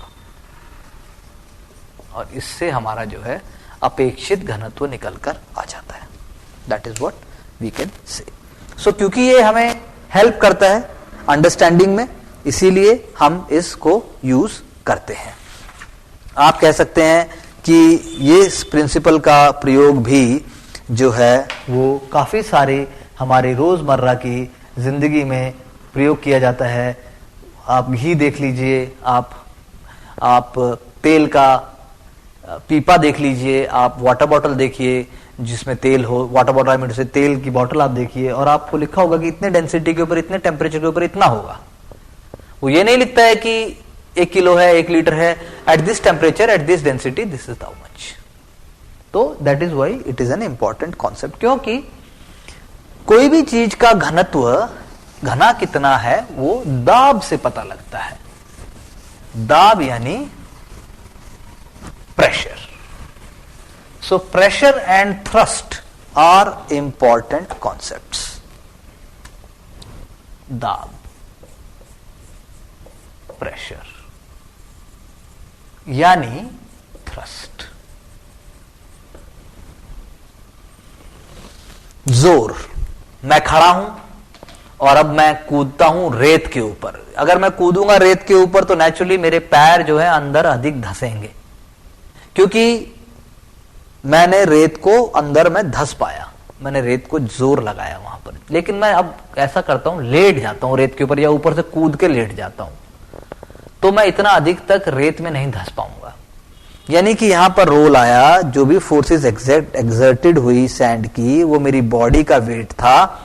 और जब मेरी बॉडी ने उसके ऊपर वर्टिकली यानी ऊपर से जो नीचे जोर अधिक लगाया तो अधिक जोर पड़ा, जबकि मैंने अगर लॉन्गिट्यूडनल तरीके से, मैंने हॉरिजॉन्टल तरीके से जब मैंने कूदने की वो किया तो मेरा जोर कम लगा, किंतु एनर्जी मेरी सेम ही वेस्ट हुई। इसका मतलब है प्रेशर जो है वो एरिया पे डिपेंड करता है। कितना जोर लगा, कितने एरिया में लगा। तो जोर, pressure is equal to thrust upon area. कितने एरिया में कितना जोर, दैट इज कॉल्ड प्रेशर।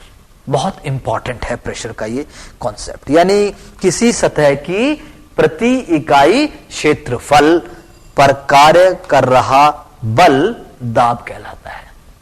मैं रिपीट करता हूं, किसी सतह की प्रति इकाई क्षेत्रफल पर लग रहा दाब, कार्य कर रहा मतलब बल दाब कहलाता है।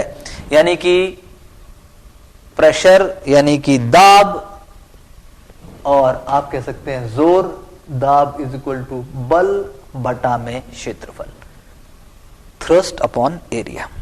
जितना क्षेत्रफल कम होगा उतना ही प्रेशर ज्यादा होगा। यानी कि इसकी यूनिट अगर हम देखें, थ्रस्ट यानी फोर्स, न्यूटन मीटर स्क्वायर, तो न्यूटन पर मीटर स्क्वायर, न्यूटन पर मीटर स्क्वायर इसकी यूनिट आप कह सकते हैं। और साथ में आप कह सकते हैं पास्कल, जो हमने पहले भी प्रयोग की थी। Pascal is the unit of pressure, ये आप याद रख लीजिए, बहुत इंपॉर्टेंट है। तो यानी कि आप कह सकते हैं दाब जो है वो एक सदिश राशि नहीं है, दाब जो है वो अदिश राशि है, क्योंकि उसका कोई भी दिशा नहीं है। It is not a vector quantity. जब हम लिक्विड की बात करते हैं, हम द्रव्य पदार्थों की बात करते हैं, तो उसमें प्रेशर जो है उनके भार के कारण होता है। अब हम पहले बात कर चुके हैं कि प्रेशर जो यानी लिक्विड है, यानी जो द्रव्य हैं, उनके अणु जो हैं वो सॉलिड के मुकाबले थोड़े अधिक रैंडम मोशन में रहते हैं, जिसके कारण अणु जो है वो आपस में टकराते रहते हैं, आपस में मूवमेंट करते हैं, अट्रैक्शन रहता है, और जिसके कारण बल एक तरीके से अनुभव करते रहते हैं। तो इसी तरह से जो वो बल का जो अनुभव होता है, that is what is called pressure. आप जाइए मार्केट में, इतने सारे इफ आई से चाइनीज टॉयज मिलेंगे आपको, आप उसको दबाओगे तो आपके अंदर वो पानी जैसा हिलेगा, रंग बिरंगी बॉल जैसा हिलेगा, फिर आप छोड़ दोगे तो नॉर्मल हो जाएगा। सो लिक्विड उसके अंदर जो है वो इस तरीके से उसको बनाकर किया गया है कि वो जो प्रेशर है उस सतह के ऊपर, वो कभी भी इतना ज्यादा ना बने कि उस सतह को तोड़कर वो प्रेशर बाहर आ जाए। Are you getting my point? ये बहुत इंपॉर्टेंट है टू अंडरस्टैंड दैट प्रेशर को समझने के लिए कि प्रेशर जो दाब है वो एक इंपॉर्टेंट क्राइटेरिया और यूनिट है, और उसके कारण ही हम समझ सकते हैं कि उसके कारण ही हम समझ सकते हैं कि किस प्रकार से ये होना चाहिए। प्रेशर यानी कि दाब, और द्रवों में जब दाब की बात करते हैं तो हमने बताया कि वो प्रति इकाई क्षेत्रफल पे लगने वाले बल को द्रव्य का दाब कहते हैं। किंतु अब द्रव्य में जो दाब है वो ऐसे ही तो आप नहीं काउंट कर सकते, यानी कि द्रव्य में कुल दाब कैसे निकालोगे आप?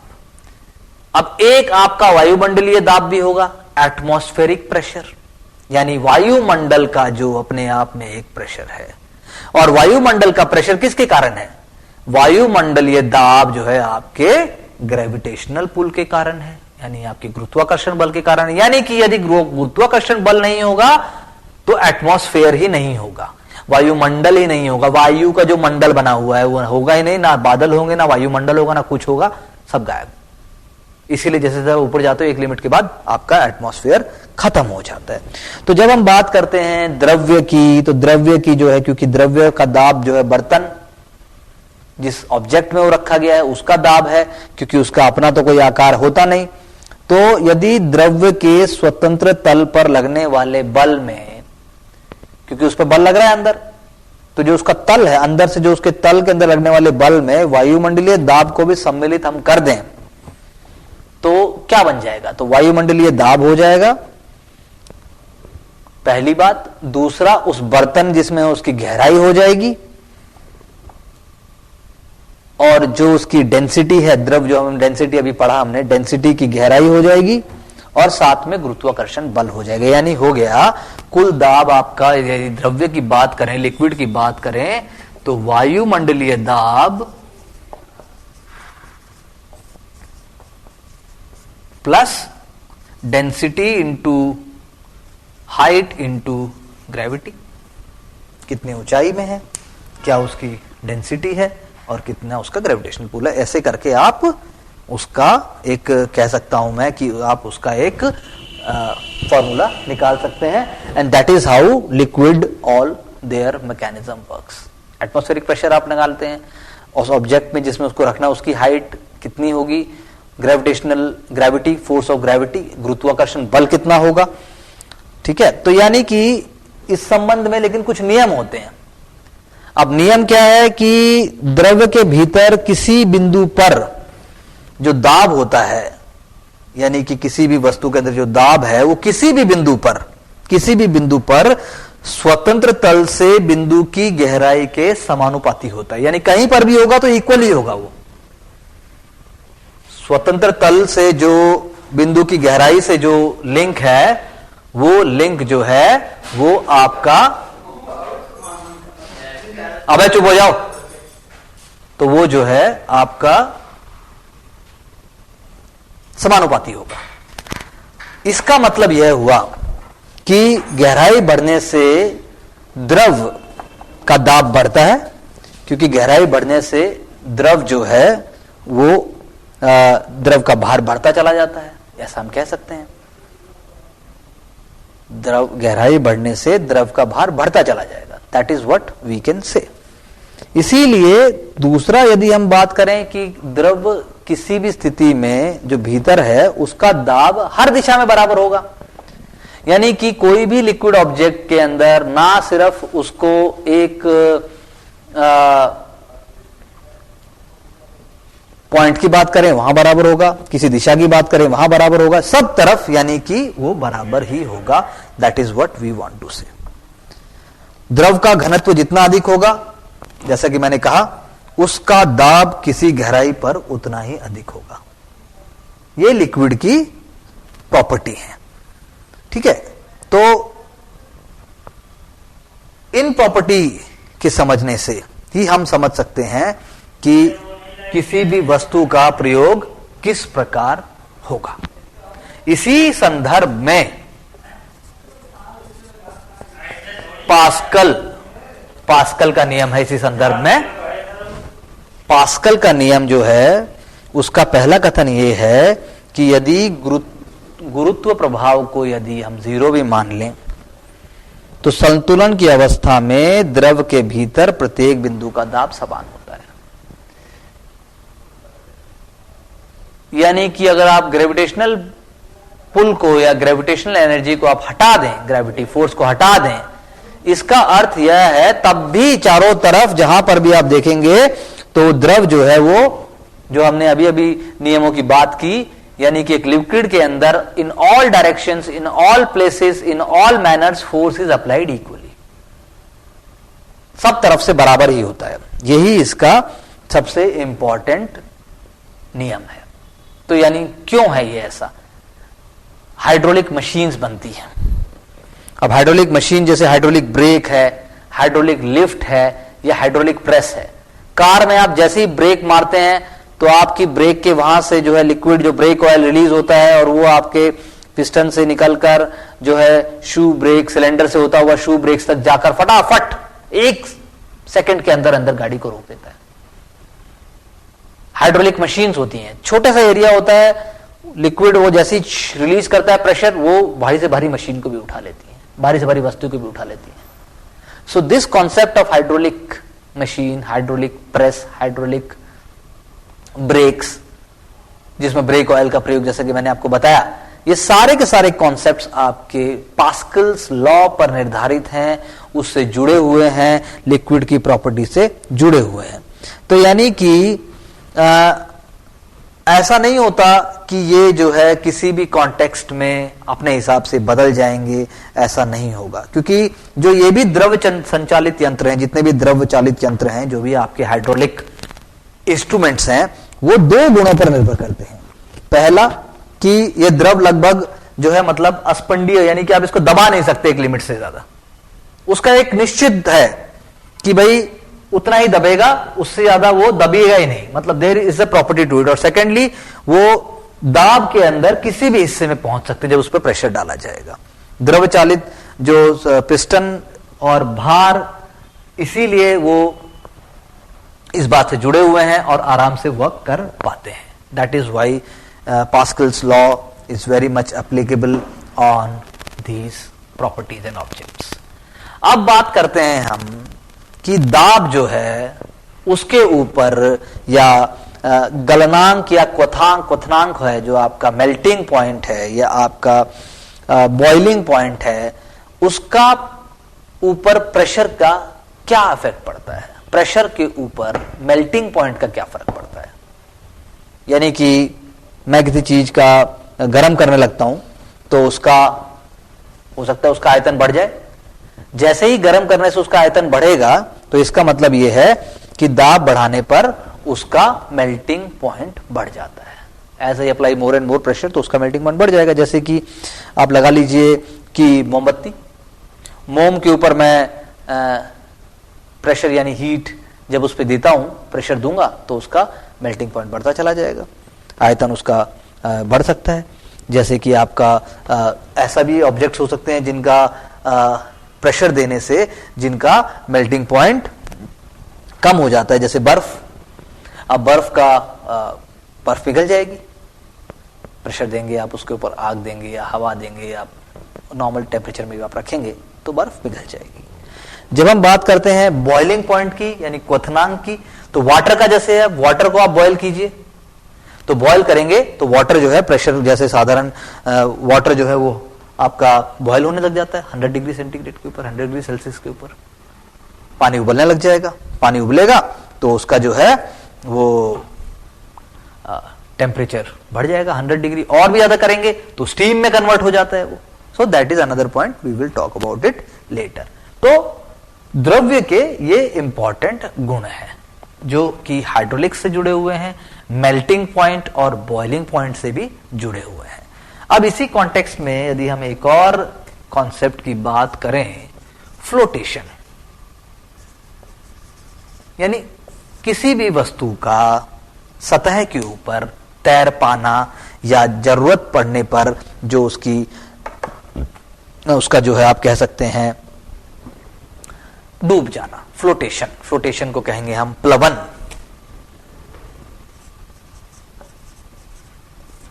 तो कोई वस्तु फ्लोट कर रही है, कोई वस्तु सबमर्ज यानी बिल्कुल डूब जाएगी। तो प्लवन या फिर जो भी, ये भी द्रव्य से जुड़ा हुआ एक बहुत इंपॉर्टेंट कॉन्सेप्ट है प्लवन का। और प्लवन जो है आपका बियॉन्ड फोर्स ऑफ लिक्विड यानी अपथ्रस्ट की हम बात करें, जिसको हम उत्प्लावन बल, बियॉन्ड फोर्स को हम कहेंगे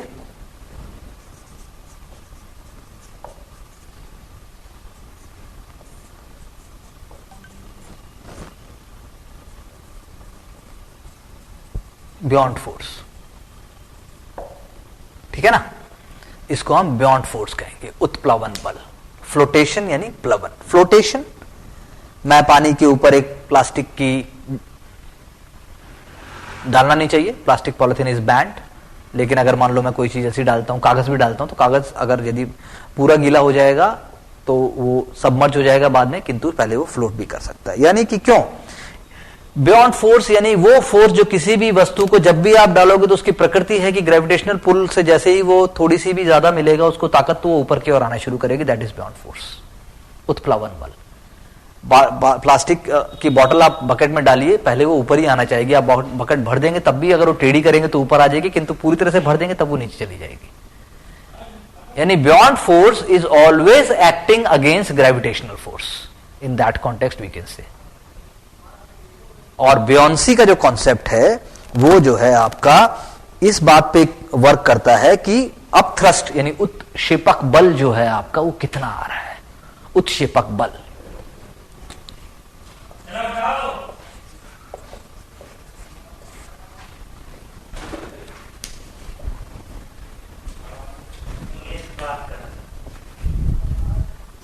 अबे चूतिया हो गए तुम लोग हैं, तुम्हें मैंने अभी कहा था ना कि हल्ला मत करो, पागल हो गए बिल्कुल। और कैसे हल्ला करोगे, तुम पढ़े लिखे साले आ गए, ठीक है, थोड़ा बहुत अक्कल है, शहर में आ गए, तुम्हें पता है कि काम कर रहा हूं मैं, पहले पागलों की तरह भागते हुए आए थे, फिर चिल्ला रहे हो। कभी बोला है क्या कुछ तुम लोगों को? फिर यार तो साला मतलब यार किसी तुम्हारे माँ बाप भी होंगे, तुम्हारी ब्याह भी हुआ होगा, बच्चे भी होंगे, या अपने जैसे बनाना है सबको? अरे नहीं।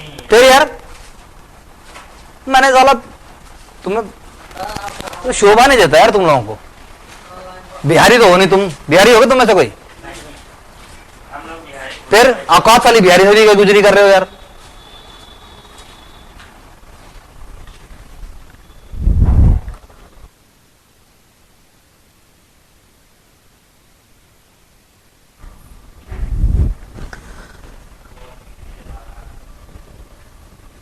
यानी कि हम कह सकते हैं कि जो किसी भी वस्तु के डूबने का या उसके तैरने का ये जो सिद्धांत है, ये जुड़ा हुआ है आपके फ्लोटेशन और आपकी बियॉन्ड फोर्स यानी उत्प्लावन बल से। बियॉन्ड फोर्स जैसे कि मैंने बताया, और उत्क्षेपक बल उसके ऊपर लग जाता है। यानी आप कह सकते हैं कि एक इसके अंदर एक केंद्र होता है जिसको सेंटर ऑफ बियॉन्सी, उत्प्लावन केंद्र कह सकते हो आप। उत्प्लावन केंद्र से ही जो है सारे का सारा जो है वो लिक्विड का सिस्टम आपका कार्य करता है। और इसी के बेस के ऊपर आप कहेंगे कि बहुत इंपॉर्टेंट एक प्रिंसिपल है, उस साइंटिस्ट का नाम आप अच्छे से जानते हैं, that is called Archimedes.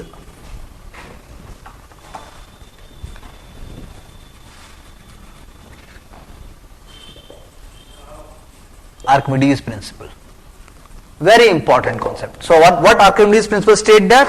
Archimedes principle state that the beyond force exerted by a liquid on an object is equal to the object immerged in it wholly or partially. Got it? That is a very important principle.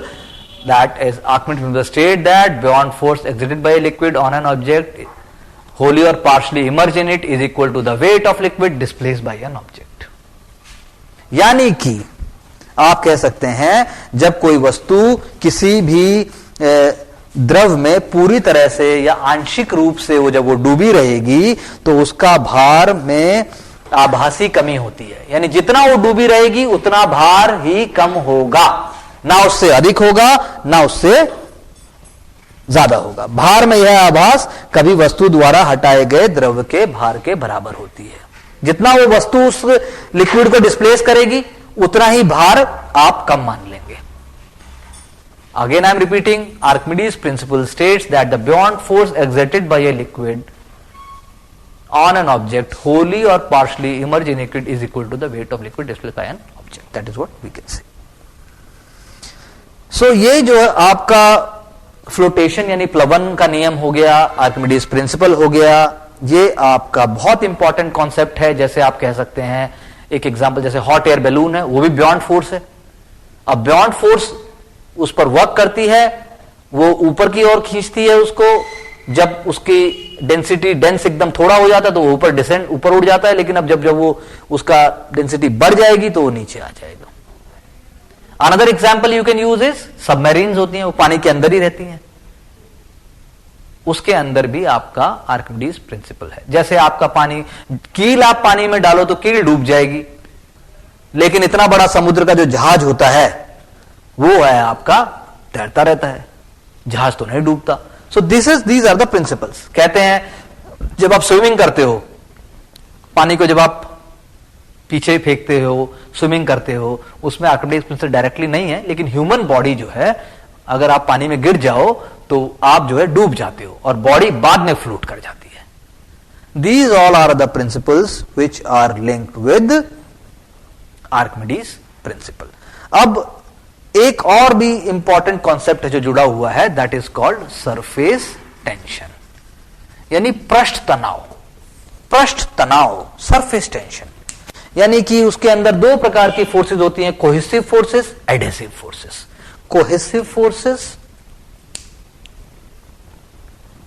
यानी आकर्षण बल एक प्रकार के होते हैं, आपस में आकर्षित होते हैं, और एडहेसिव फोर्सेस जो दूसरे प्रकार के होते हैं।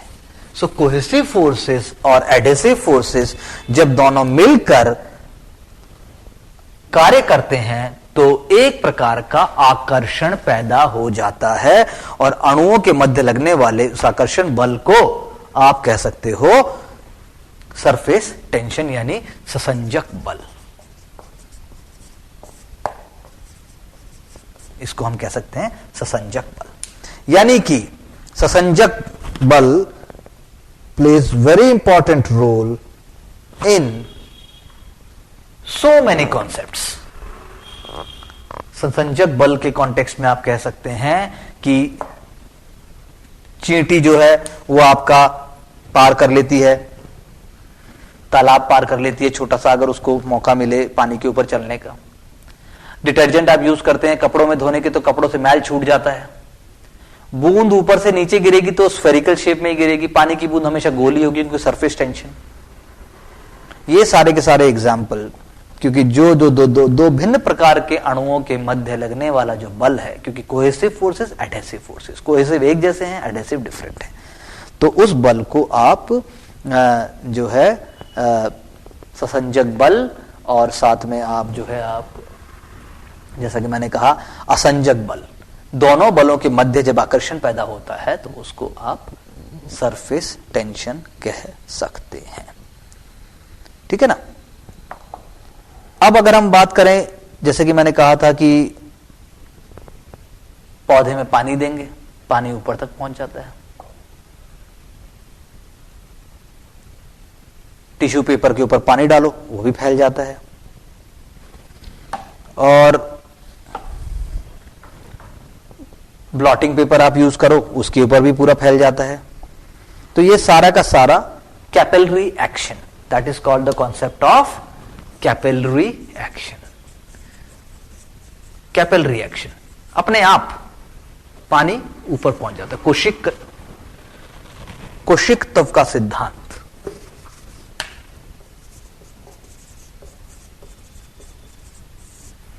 कोशिकत्व का सिद्धांत आप कह सकते हैं, ये बहुत इंपॉर्टेंट कॉन्सेप्ट है। पेड़ पौधों में पानी ऊपर जाना, जैसा कि मैंने आपको बताया, नीब, पेन की निब आप दबाते हो छोड़ते हो, उससे ऊपर चढ़ जाना। तो एरिया छोटा होता है, सरफेस एरिया से लिक्विड टच करता है और उसके बाद आपका ऊपर पहुंच जाता है। ये आप एक कोशिकत्व का सिद्धांत आप कह सकते हैं। ये बहुत इंपॉर्टेंट एग्जांपल्स हैं, जैसे आपकी लालटेन जलाते थे पहले हम, अभी भी हम जलाते हैं। दूसरा, आप यदि आपको पानी खींचना है तो आपने पाइप लगाई, मुंह से पानी खींचा, फिर आपने छोड़ दिया, पानी आना शुरू हो गया, that is also capillary action. लेकिन आप जो कोल्ड ड्रिंक पी रहे हैं सॉफ्ट स्ट्रॉ से, वो कैपिलरी एक्शन नहीं है, वो कैपिलरी एक्शन का सिद्धांत नहीं है। ठीक है ना। किसान जो है वो बारिश के पश्चात एक बार पूरे खेत की नलाई कर देता है, एक बार उसको पूरा दोबारा मिट्टी उसकी खोद देता है ताकि मिट्टी में नमी बनी रहे और जो पानी है वो इक्वली अंदर distribute. Capillary action that is also working over there. इसके ही अगेंस्ट एक और कॉन्सेप्ट भी होता है विस्कोसिटी।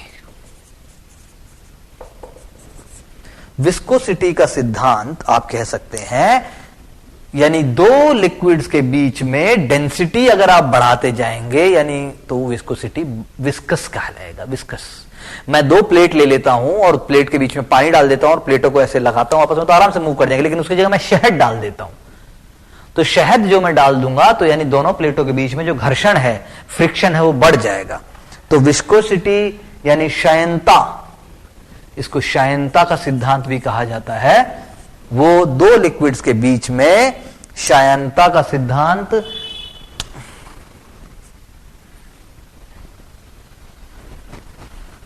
दो लिक्विड्स के बीच में वो बताता है कि फ्रिक्शन बढ़ गया है।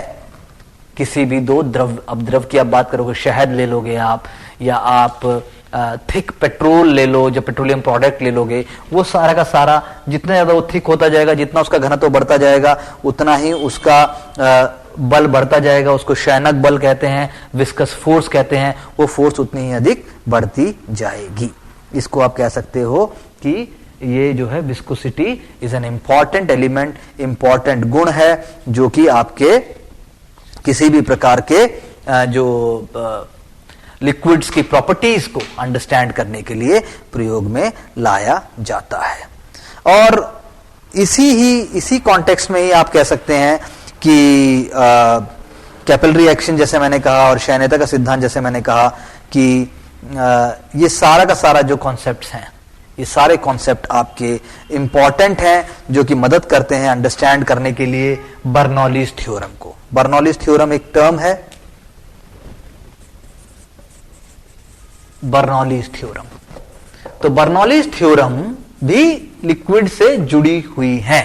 किस प्रकार से जुड़ी हुई है कि यानी कि एक इनकंप्रेसिबल या नॉन विस्कस लिक्विड को जब आप एक स्टडीली एक डायरेक्शन में फ्लो करते हैं, तो आप किसी लिक्विड को जब एक ही डायरेक्शन में फ्लो कर रहे हैं तो उसका जो प्रेशर होगा, pressure plus potential energy plus kinetic energy, आप तीनों को जोड़ दीजिए, तीनों को जो है आप जोड़ देंगे तो तीनों का जोड़ जो है वो आपका पर यूनिट वॉल्यूम कांस्टेंट ही रहेगा। ये बर्नौलीज थ्योरम कहती है। लिक्विड की प्रॉपर्टीज को अंडरस्टैंड करने के लिए और उसको समझने के लिए बहुत इंपॉर्टेंट है। इसी कॉन्टेक्स्ट में फ्लो अगर जानना है, फ्लो कैसा है, तो उसके लिए रेनॉल्ड्स नंबर का प्रयोग किया जाता है। रेनॉल्ड्स नंबर भी बहुत इंपॉर्टेंट कॉन्सेप्ट है इन कॉन्टेक्स्ट ऑफ लिक्विड्स। अब जैसा कि मैंने आपसे कहा कि ये सारे कॉन्सेप्ट्स, विस्कस फोर्स का कॉन्सेप्ट या आपकी जो है वेलोसिटी का, विस्कोसिटी का कॉन्सेप्ट और आपका बर्नौलीज थ्योरम का कॉन्सेप्ट, आपका फ्लोटेशन का कॉन्सेप्ट या आपका आर्किमिडीज प्रिंसिपल का कॉन्सेप्ट, ये सब हमें हेल्प करता है अंडरस्टैंड करने के नेचर ऑफ लिक्विड क्या है, किस प्रकार की उसकी प्रॉपर्टीज हैं, किस प्रकार वो बिहेव करेगा।